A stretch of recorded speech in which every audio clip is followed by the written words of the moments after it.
Assalamualaikum warahmatullahi wabarakatuh.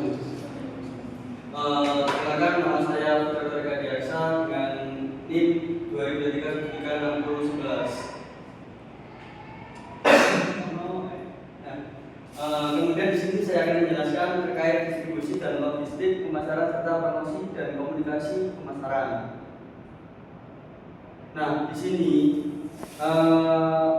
hubungan antara distribusi logistik serta promosi dan komunikasi pemasaran, yakni bagian penting dalam suatu strategi pemasaran perusahaan ketika tiga aspek ini saling berkaitan untuk memastikan bahwa produk itu dapat sampai ke konsumen dengan tepat, menarik, dan minat membeli serta membangun hubungan jangka panjang dengan pelanggan.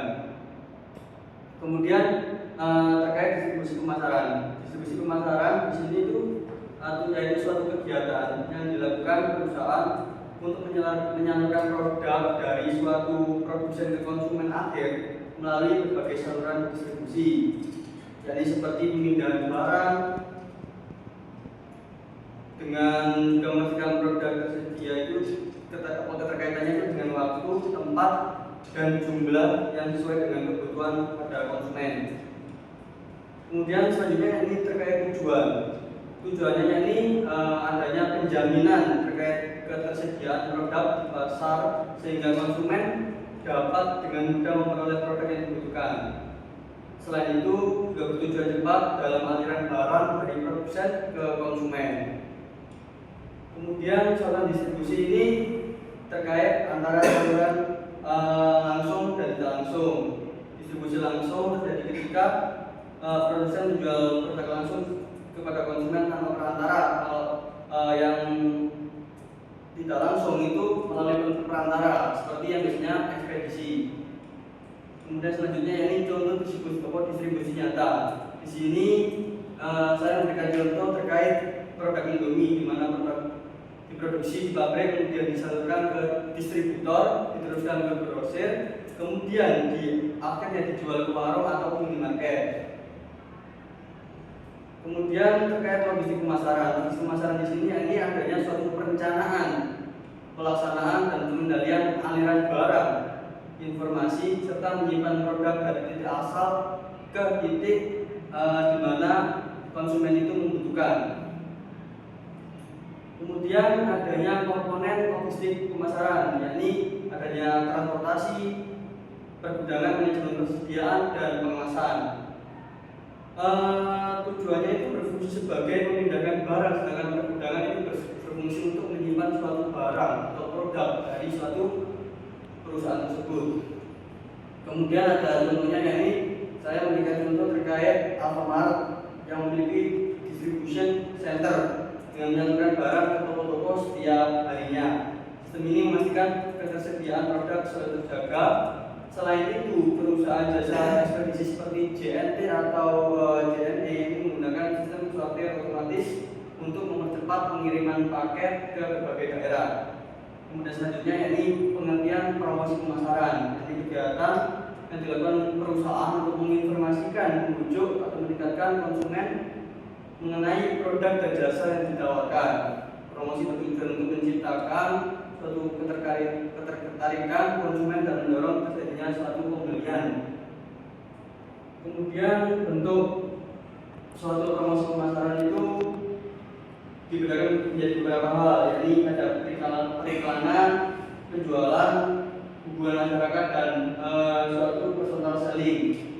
Tujuannya ini biar konsumen secara luas menjaga semua konsumen, sedangkan promosi jualan memberikan insentif pada jangka pendek, sedangkan hubungan antara masyarakat itu untuk membangun citra perusahaan di antara perusahaan dengan konsumen.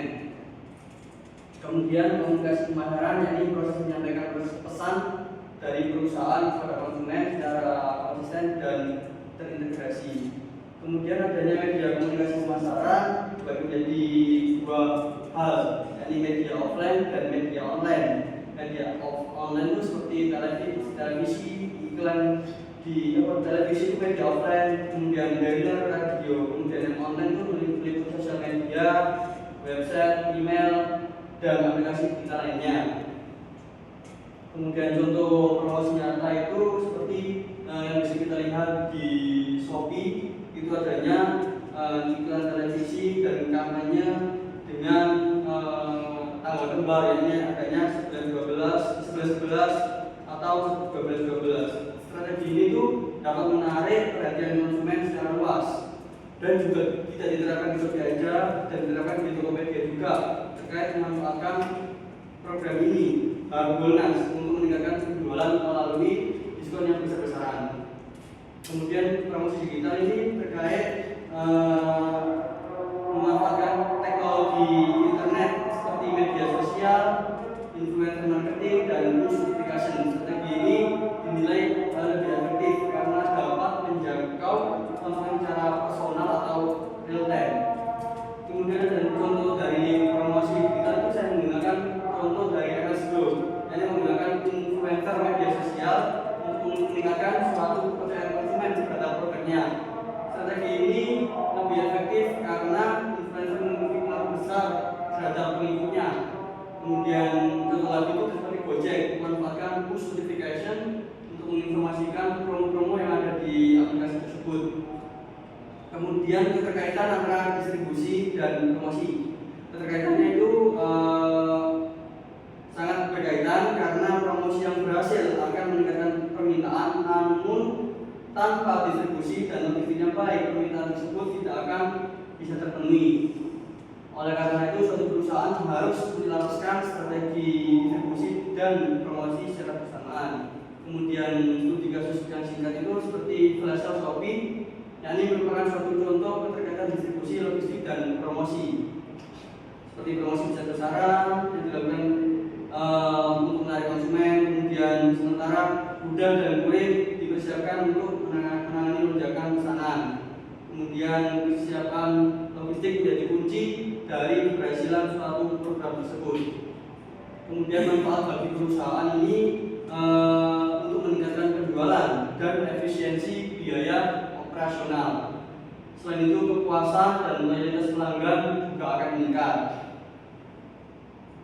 Kemudian dapat saya simpulkan, distribusi dan logistik pemasaran serta promosi dan komunikasi pemasaran, yakni suatu kesatuan strategi yang tidak dapat dipisahkan. Ketiganya berperan penting dalam memastikan produk sampai ke konsumen, tinggal pasar, dan mampu bersaing. Dan strategi pemasaran terintegrasi akan membantu perusahaan mencapai tujuan bisnis yang secara optimal. Terima kasih, mungkin itu presentasi dari saya. Bila ada tutur kata yang kurang berkenan, saya mohon maaf yang sebesar-besarnya. Bila itu wal hidayah, wassalamualaikum warahmatullahi wabarakatuh.